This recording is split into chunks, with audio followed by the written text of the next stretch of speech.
हमारा देश एक कृषि प्रधान देश है। यहाँ विभिन्न प्रकार के कृषि उत्पाद होते हैं। जहाँ कृषि क्षेत्र हमारी अन्न पूर्ति की आवश्यकताओं के लिए लाभदायक सिद्ध हो रहा है, वहीं ये क्षेत्र देश किसानों व कृषि से संबंधित लोगों को रोजगार भी उपलब्ध करा रहा है। हमारे देश के अनगिनत लोग 2 समय की रोटी प्राप्त करने के लिए कृषि पर निर्भर हैं, जिनमें किसान, दुकानदार, ट्रांसपोर्टर व अनगिनत और भी ऐसे ही लोग शामिल हैं।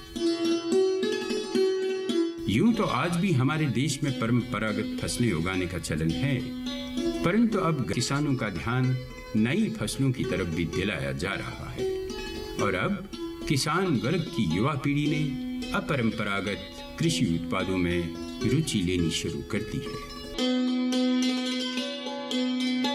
धान, मक्की, गेहूं जैसे अनाज उगाने वाले किसानों ने आज अपरंपरागत फसल जैसे फूल, जड़ी बूटियां, मशरूम आदि भी उगाने आरंभ कर दिए हैं। आज के युवा किसान की आधुनिक सोच व प्रगतिवादिता की एक मिसाल है जम्मू कश्मीर राज्य के कुलगाम क्षेत्र के पानीवा गांव में रहने वाले एक उन्नत किसान फिरदौस अहमद मीर।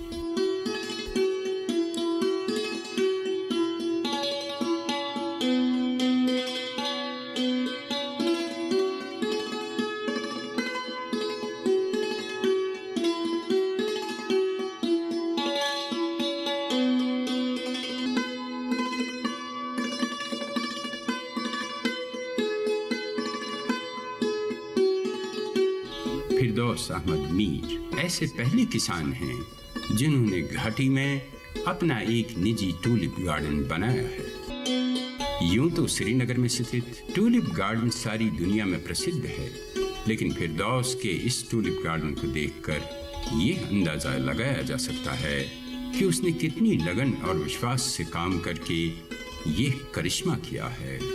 वास्तव में उसका टूलिप गार्डन भी 2008 से मैंने फ्लोरिकल्चर में रजिस्ट्रेशन किया है और इसके साथ साथ मैं कई जगह पर घूमा हूँ जहाँ पर मैंने बहुत सी गार्डन देखे हैं और इसके साथ साथ ज़्यादा शौक़ में टूलिप गार्डन में हो गया। जब मैं पहली बार टूलिप गार्डन में गया श्रीनगर में, मैंने जब वहाँ टूलिप गार्डन देखा तो मेरे दिल ने कुछ ऐसे झलक उठाया कि मैंने सोचा कि मैं कब बना दूँ ये टूलिप गार्डन। इसके साथ साथ मैंने काफ़ी मेहनत की। मैंने अपने इन्वेस्टमेंट करके ये बल्ब बाहर से लाए हैं एक एजेंसी थ्रू हॉलैंड से। तो इसके साथ साथ मैंने यहाँ पे लगाया है 50,000 बल्ब। मुझे इसमें लैंड 2.5 कैनाल्स में मैंने ये लगा दिया यहाँ पे। फिरदौस एक गांव का पढ़ा लिखा नौजवान था, मगर आधुनिकता के हमारे ग्रामीण इलाकों में पहुंचने के उपरांत भी हमारे गांव में कृषि के अतिरिक्त और ज्यादा प्रगति के अवसर नहीं हैं। सीधी सी बात है कि कुछ संपन्न होने के बावजूद भी उसका परिवार उसके सपनों को पूरा करता था, जो आज के दौर में हमारी युवा पीढ़ी साधारणतया ही देखती रहती है।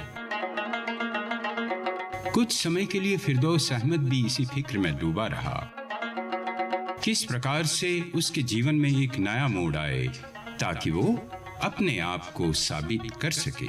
फिरदौस ने कई काम किए जिनसे उसकी सोच और भी पुख्ता हो गई। सबसे पहले मैंने यहाँ मिडिल स्कूल तक पढ़ा है, इसके बाद यहाँ हमारे पड़ोसी गांव तक पढ़ा है, उसके बाद कुलगाम हमारा हायर सेकेंडरी में मैंने उसके बाद हायर सेकेंडरी में पढ़ा है। हायर सेकेंडरी से होकर मैंने खानपुर डिग्री कॉलेज में ग्रेजुएशन किया है बीए। तो बीए जब मैंने ख़त्म किया तब मुझे शौक़ बढ़ गया कि अब मैं एक कोचिंग सेंटर खोलूँगा। मैंने दमाल हाजीपुरा में एक छोटा मोटा कोचिंग सेंटर खोला है जहाँ पे मुझे कुछ सेविंग हो गया 15-20 हज़ार रुपये। तो इसके साथ मैंने सोचा कि अब मैं कोई और ऐसा काम कर दूँ जो मुझे अच्छा लगेगा। तो मैंने दुकानदारी किया है उधर अंबरनाथ में 1 महीने के लिए मैंने वहाँ पे दुकान खोला है इन 15,000 से। तो जब मैंने वहाँ भी कुछ की तो तब हम बाहर गए हैं। मैं जब बाहर गया दिल्ली से वापस आके मुझे ट्रेन में एक HOD मिल गया सुकास्ट का, ज़राई यूनिवर्सिटी शालीमार। तो उसने मुझे कहा कि आप इस दुकानदारी के पीछे क्यों पड़े हो, आप सुकास्ट में आ जाओ, मैं आपको पूरा गाइड कर दूंगा। आप ज़मींदार लड़के हो, आपके पास एग्रीकल्चर लैंड है, आपको मैं दिखा दूंगा आप क्या कर लो। तो वहाँ पे गया हूँ सर। उस गया मैंने डेवलपमेंट अथॉरिटी हर्बल में काम किया है, लैंडस्केपिंग। तो लैंडस्केपिंग की मैंने सोचा कि अगर मैंने लैंडस्केपिंग की यहाँ पे इसमें दूँ तो मैंने क्यों अपना यूनिट कहीं पे स्टार्ट कर दूँ या मैं इस फ्लोरिकल्चर में जाऊँ। फिर मैंने 2008 में फ्लोरिकल्चर में रजिस्ट्रेशन की। तो इसके साथ साथ उन्होंने मुझे पूरा गाइड किया। तो मैंने इसके साथ एक प्रोजेक्ट खोल दिया कानीपुरा में, जिस पर मैंने कुछ ऑर्नामेंटल प्लांट्स बनाए हैं, कट फ्लावर बनाए हैं। मैंने अपने ही लैंड इस्तेमाल करके ये पूरा प्रोजेक्ट बनाया। मेरे पास अभी जो लैंड इसके अंडर है तो वो कम से कम 10 कनाल है। 6 कनाल में इस वक्त जो हम यहाँ पे फ्लोरिकल्चर के साथ है। यही परिश्रम से प्राप्त की हुई कुछ राशि उसके सपनों को साकार करने की आधारशिला बन गई। फिरदौस को फूलों का बहुत शौक था। वो वैसे भी फूलों के पौधे लगाता रहता था। उसने अपनी स्कीम घर वालों को आकर सुना दी। किसी ने कुछ कहा तो किसी ने कुछ सुझाव दिया तो किसी ने इसको एक फजूल ख्याल माना, लेकिन फिरदौस धुन का पक्का था। वो कश्मीर में टूरिज्म की दृष्टि से ऐसे बाग की सतापना के लाभ से अवगत था। जमीन तो उसके पास थी ही, पर टूलिप गार्डन बनाने के लिए बहुत पैसों की जरूरत थी। आखिर उसकी मेहनत रंग लाई। उसके घर वालों ने उसकी सहायता करना मान लिया और उसने आधुनिक साधनों का प्रयोग करके इंटरनेट के द्वारा उस जगह का पता पा लिया जहां उसको फूलों के बीज मिल सकते थे, और उसने किसी भी तरह रकम जमा करके हॉलैंड से 50,000 गुलेलाला या टूलिप की गुठलियां मंगवाईं। इसके बाद वो टूलिप गार्डन बनाने में जुट गया। जमीन तैयार की गई और बड्स बोए गए। कामयाबी की मिसालें।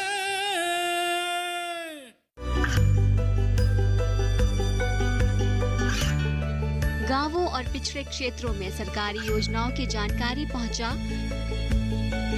देश में कौशल और क्षमता विकास कर ग्रामीणों को सामाजिक बदलाव और विकास से जोड़ने की दूरदर्शन किसान की पहल। चौपाल देखें सोमवार से शुक्रवार सुबह 9 बजे।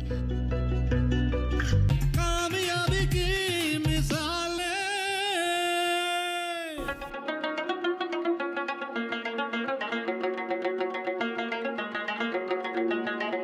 इसी दौरान फिरदौस कृषि विकास के संस्थानों से परामर्श लेने में जुट गया।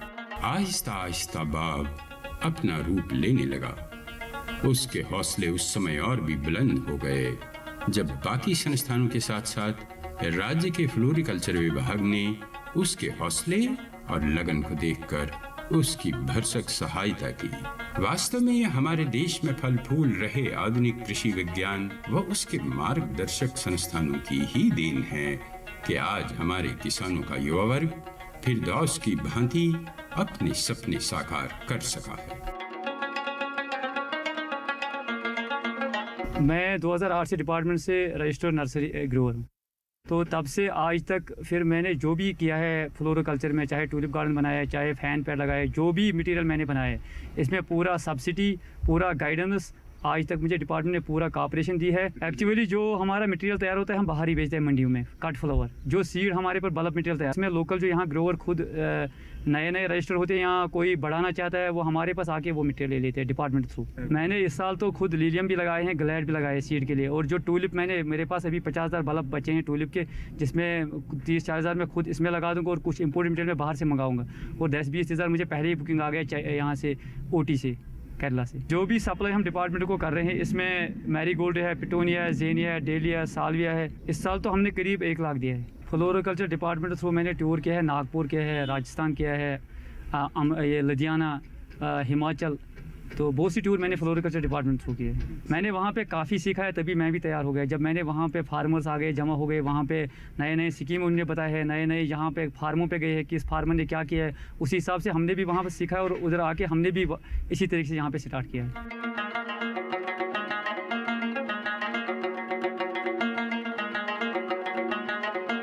फिरदौस साहब ने यहाँ पे एक पॉली हाउस से स्टार्ट करके अपना इतना बड़ा यूनिट एक्सपेंड कर दिया। मुझे याद है 2010-11 की बात है जब ये मेरे से एक छोटा सा एक वुडन पॉली हाउस उन्होंने लिया था 100 स्क्वायर मीटर का। और कुछ 20,000 के 25,000 रुपये की सब्सिडी टोटल मिली थी। तो इन्होंने उसी से स्टार्ट किया था 2011 में, एक simple 100 meter square wooden poly house का। ये 2008 में रजिस्टर हुए थे डिपार्टमेंट ऑफ फ्लोरिकल्चर से as a registered flower grower. आहिस्ता आहिस्ता इनका रुझान फ्लोरिकल्चर की तरफ बहुत अच्छा रहा। हमारे पास फैन पैड पॉली हाउसेज, बहुत हाईटेक पॉली हाउसेज आते हैं, वो पॉली हाउसेज हमने इनको ये एस्टेब्लिश करवाए। उसमें फाइनेंशियल असिस्टेंस जितनी भी हमसे हो सकी 50% की हम देते हैं, तो उतना हमने इनको दिया। लिलियम के साथ भी इन्होंने ग्रो किया, ग्लैड भी ग्रो किया इन्होंने कार्नेशन भी इनके पास, जरबेरा भी इन्होंने एज कट फ्लावर ग्रो किया, और मार्केटिंग भी इनकी कराई, न कि खुद की। और कुलगाम में जितने भी हमारे पास बाकी कमर्शियल फ्लोरिकल्चर ग्रोवर्स है, उनकी भी मार्केटिंग में इन्होंने उस टाइम बढ़ चढ़ कर हिस्सा लिया। तो फिर हाल ही में इनको कंसेप्ट मिला एक ट्यूलिप गार्डन का एस्टेब्लिशमेंट का, तो इनके पास लैंड भी अवेलेबिलिटी थी, तो वहाँ पे शेड नेट हाउस भी इन्होंने लगाया, फिर ट्यूलिप्स भी उन्होंने ग्रो कराए। एक तो ये अपने लिए रोजगार कमाए, दूसरी बार अगर आपने देखा होगा फिरदौस साहब के उस यूनिट पे, वहाँ पे उन्होंने 8-10 बंदों को एम्प्लॉय भी किया है, तो वो सबसे बड़ी बात है। आज फिरदौस न केवल अपने लिए रोजगार का साधन बना चुका है, बल्कि वो अपने साथ कई औरों को भी रोजगार फराहम कर रहा है। जहां फिरदौस ने अपने परिश्रम से वो सब कर दिखाया जो वो चाहता था, लेकिन शायद ये उन इदारों की सहायता के सिवा मुमकिन न था जिन्होंने उसकी मदद की। जो पॉली हाउस मैंने यहाँ पे लगाया है, इसमें मैंने सबसे पहले लिलियम लगाया है, और इसके बाद जरबरा और कार्नेशन। एक में मैंने जरबरा लगाया, दूसरे में कार्नेशन, और तीसरे में मैंने लगाया यहाँ पे लिलियम। ये मैंने टूलिप गार्डन के बगैर भी बनाए हैं। इसके बगैर मैंने और भी कई जगह पे लगाया पॉली हाउस, जिस पे मैंने यही वैरायटी बनाया है, जिसमें लिलियम भी है, और आपने देखा ग्लैड भी मैंने लगाया है। बहुत सी वैरायटी मैंने फूलों का लगा दिया है। इसमें मुझे डिपार्टमेंट ने 50% सब्सिडी दिया है, और जो बाकी खर्चा हो वो मैंने खुद अपनी जेब से किया। जो हमारा कार्नेशन और जरबरा है वो 3-4 साल तक ऐसे रखते हैं, फिर हम इसको अब खाद दे देंगे, घास निकालेंगे, फिर अच्छे तरीके से हम इसको वीड डेवलप कर देंगे। और लिलियम हमें नया लगाना पड़ता है, यहाँ तो इसको दूसरे साल कट फ्लावर नहीं काटना पड़ता है, या ऐसे बैठ के रखना है, तब तक ये लिलियम दोबारा अपनी पोजीशन में आ जाएंगे इसका सी बल्ब। अगर तो फिर नया लाना पड़ेगा, नया लगाना पड़ेगा लिलियम। आज फिरदौस का ट्यूलिप गार्डन सारे राज्य में प्रसिद्ध हो गया है। दूर दूर से लोग उसके फूलों को देखने के लिए आते रहते हैं।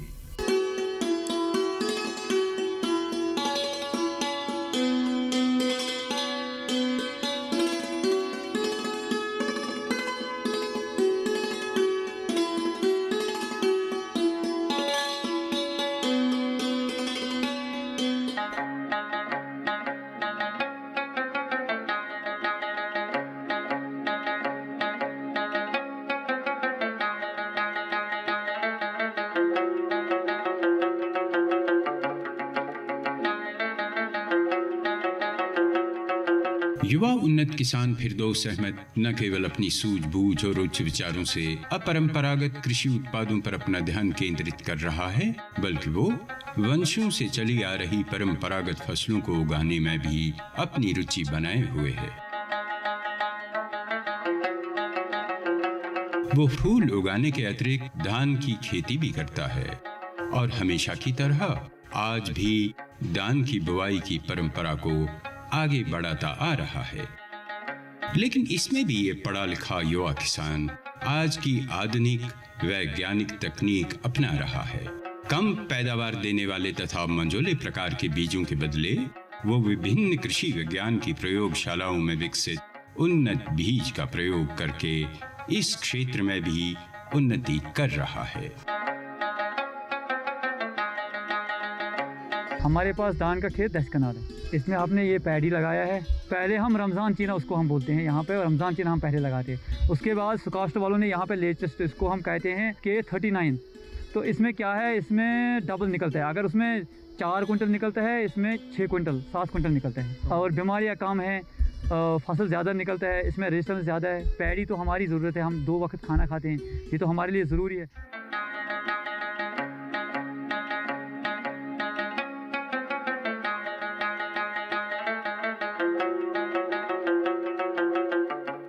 फिरदौस खेती बाड़ी के साथ जुड़े होने तथा एक ग्रामीण होने के कारण सब्जियों की खेती भी अनिवार्य तौर पर करते हैं। आज फिरदौस परंपरागत तथा आधुनिक दोनों तरीकों से सब्जियों का उत्पादन कर रहा है।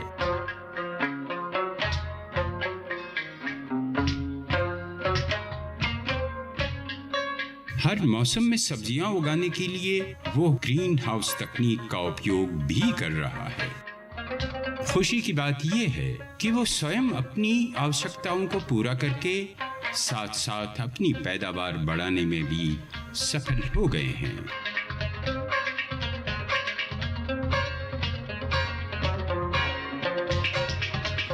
मैंने यहाँ पे सब्जी भी, आपने देखा सब्जी भी लगाया है। मैंने सोचा जब तक दूसरा सीज़न आएगा टूलिप लगाने का, तब तक मैं ये ज़मीन क्यों बेकार रखूँगा। मैंने इसमें सब्जी लगाया है, इसका भी अच्छा। आपने देखा आजकल मैंने पनीर लगाया है ओनियन का, आपने देखा कद्दू का लगाया है, तो बैंगन और मिर्ची, मैंने बहुत सी, ये भी मैंने हाइब्रिड लगाया है, ऐसे लोकल नहीं है। जो हमारे पास वक्त ओनियन मैंने लगाया है, इसका कम से कम जो एक प्याज निकलेगा वो आधे केजी का होगा, आधे केजी से ऊपर। कामयाबी की मिसालें।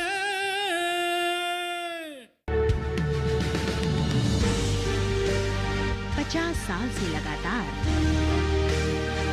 कृषि दर्शन है आपके साथ। खेती की नई तकनीकों से लेकर किसानों की हर समस्या का हल, जारी है कृषि दर्शन का ये सफर।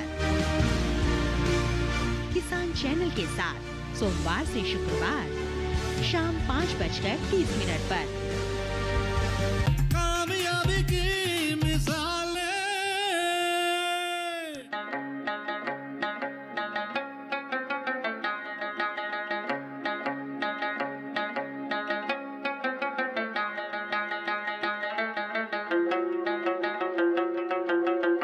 फूलों की काश्तकारी के साथ साथ फिरदौस अहमद ने बागबानी यानी हॉर्टिकल्चर को भी अपने कार्य क्षेत्र में शामिल कर दिया है।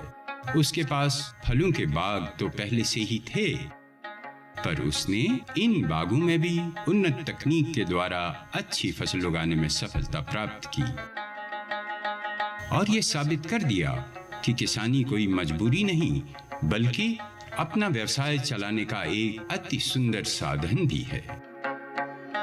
यहाँ पे सर मैंने ये बागीचा बनाया है 8 कनाल पे। इसमें मैंने 2 किस्म का प्लांट्स लगाए हैं, डिलीशियस और रेड डिलीशियस। अब क्योंकि गवर्नमेंट ने बाहर से अब लेटेस्ट वैरायटी मंगाए हैं, स्टार केम्जर, माली डिलीशियस, उन्हें बहुत सी वैरायटी वो गवर्नमेंट ने सिलेक्ट किया है जो उनको बाहर से लाना है।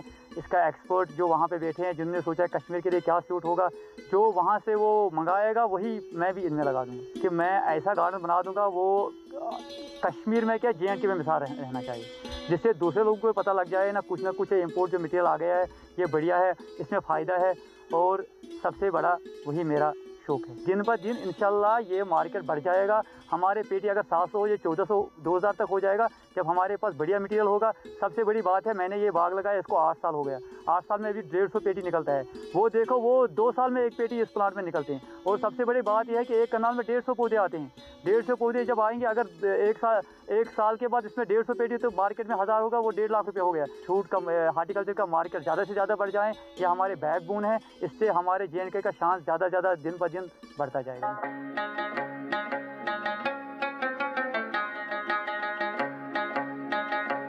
फिरदौस अहमद आज इस युवा उम्र में ही इतनी ख्याति प्राप्त कर चुके हैं कि वो आज सारे गांव की आंख का तारा बन चुके हैं। फिरदौस अहमद इसने यहाँ पर टूलिप गार्डन खोला है, बहुत अच्छा। एक नया कंसेप्ट दिया है, पूरे इलाके में इसने तहलका मचाया है। उसने हमारे पड़ोसियों को यहाँ रोज़गार दिया है, टूरिज्म का बढ़ावा दिया है। फूलों का ये सनत है, ये कश्मीर के लिए बहुत अच्छा है। यहाँ लड़कों में ये वलवला आया है, हम भी ये काम करेंगे, इसमें बहुत फ़ायदा है, बहुत अच्छा चीज़ है। ये गांव ज़मींदार गांव है, यहाँ एजुकेट लोग भी है। मेरा ये साथी फिरदौस अहमद मीर, मेरा गहरी दोस्ती है इसके साथ। इसने इस काम के साथ बहुत लगाव किया है, बाकी लड़कों को भी रोज़गार दिया, हमें भी रोज़गार दिया। जब इसने भी किया, दिन ब दिन इसने रोज़गार कमाया, हमें भी शौक़ मिला, हम भी करेंगे। इसने हमें रास्ता दिखाया इसके लिए। इसने खुद के लिए काम नहीं किया, ये हमें भी बताती हैं आप इसकी तरफ रागिब हो जाओ। मैं खुद ज़मींदार हूँ, फ्लोरिकल्चर के साथ कुछ प्रॉब्लम इसके बारे में होते हैं, हम इसके पास जाते हैं, ये हमें सिखाती है, प्रॉब्लम दूर करते हैं। हमारा जो दूर दूर इलाके हैं वो भी इसके पास आते हैं कि हमें भी ये रास्ता दिखाओ, हमें भी ये काम करवाओ। जो फिरदौस अहमद है ये हमारे गाँवों का एक होनहार बच्चा है और ख़ासकर हमारा पड़ोसी है। अपने बाप दादाओं की विरासत को उजागर करने के लिए उसने बहुत से काम किए और इनमें से आज ये फ्लोरिकल्चर का जो काम इसने हाथ में लिया है, इसे ये दिन दुगनी और रात चुगनी तरक्की की तरफ गामजन कर रहा है। ये ज़मींदारी में लोगों की बहुत मदद करता है। खेत पर जाता है, वहाँ पर उनको कहता है कि ये जो खेत का काम है और इसमें जो अनाज निकलता है या पेड़ पौधे निकलते हैं वो किस तरह अच्छी तरीके से निकले, और उनको भी अपने मशवरात से नवाजता है।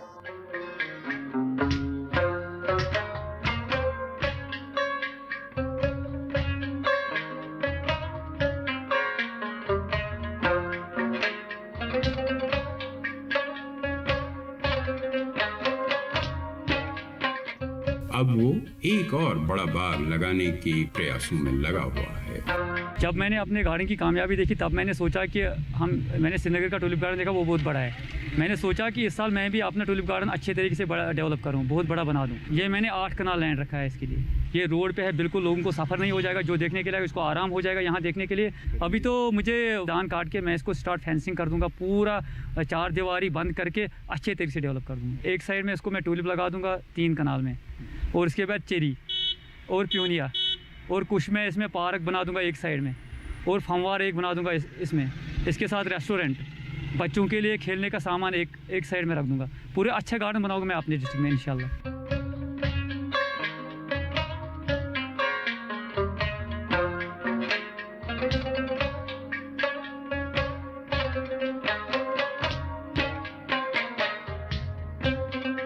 शुक्र है उस अल्लाह ताला का जिसने मुझे इतना हिम्मत दी है, और माँ बाप की दुआओं से मैंने जो हासिल किया है, मुझ में बहुत सेटिस्फिकेशन है अपने काम के बारे में। सबसे पहले हम पुराने मकान में थे, इसके साथ साथ मैंने नया मकान बना दिया जिसमें हम आज रहते हैं। तो इसके साथ साथ मैंने एक गाड़ी ली, इसके साथ साथ मैंने बैंसा भी लगा दिया यहाँ गाँव में। मेरे पास काम कुछ बंदे कर रहे हैं, 15-16 बंदे परमानेंटली यहाँ पे काम कर रहे हैं, जिनका रोज़गार मिल रहा है, वो अपने ख़ानदान को अच्छे तरीके से चलाते हैं। जम्मू कश्मीर राज्य के इस युवा कृषक ने सचमुच ही ये साबित कर दिया है कि हमारा आज का युवा किसान अपने भविष्य के प्रति बहुत ही आशावान है और देश के विकास में अपनी भागीदारी निभा रहा है।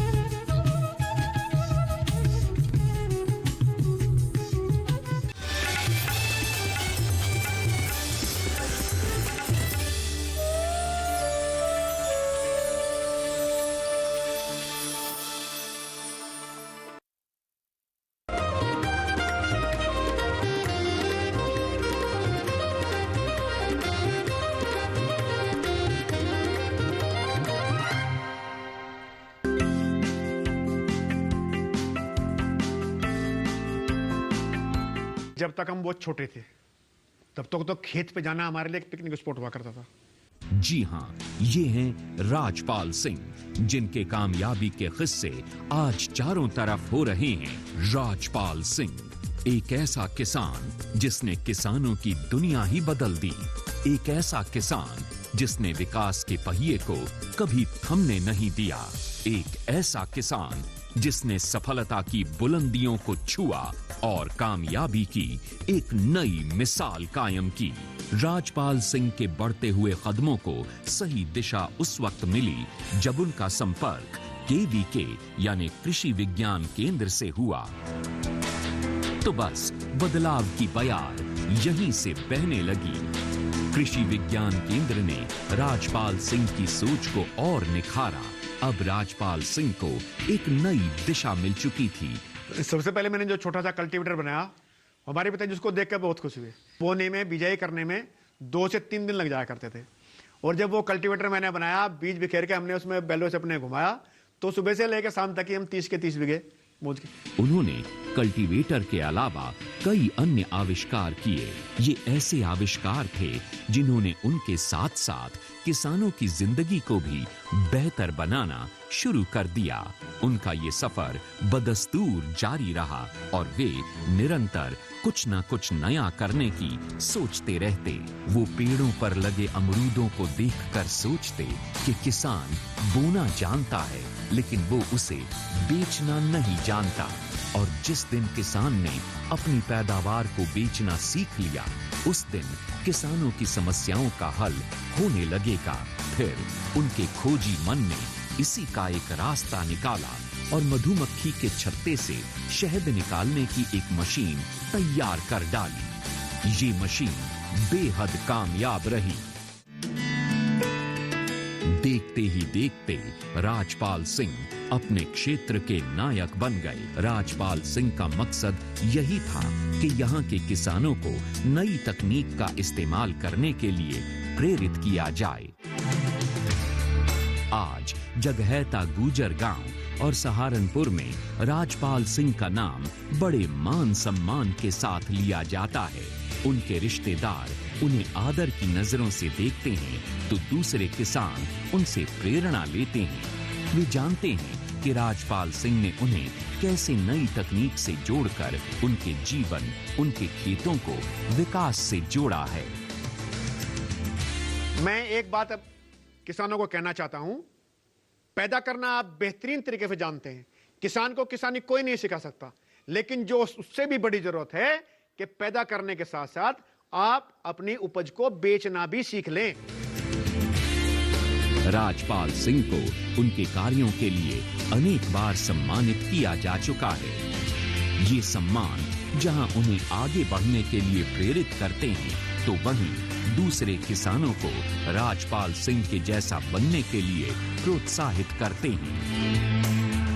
वो कभी रुकते नहीं, वो कभी थकते नहीं, वो लगातार अपनी मंजिल की ओर बढ़ते रहते हैं। अपने अरमानों, अपने सपनों में सिर्फ रंग ही नहीं भरते, बल्कि उन्हें पूरा भी करते हैं। वो अगर किसी के लिए कामयाबी की मिसाल हैं, तो किसी के लिए एक नायक की दास्तान है। किसानों के इस नायक को हम उनकी कामयाबी के लिए नमन करते हैं।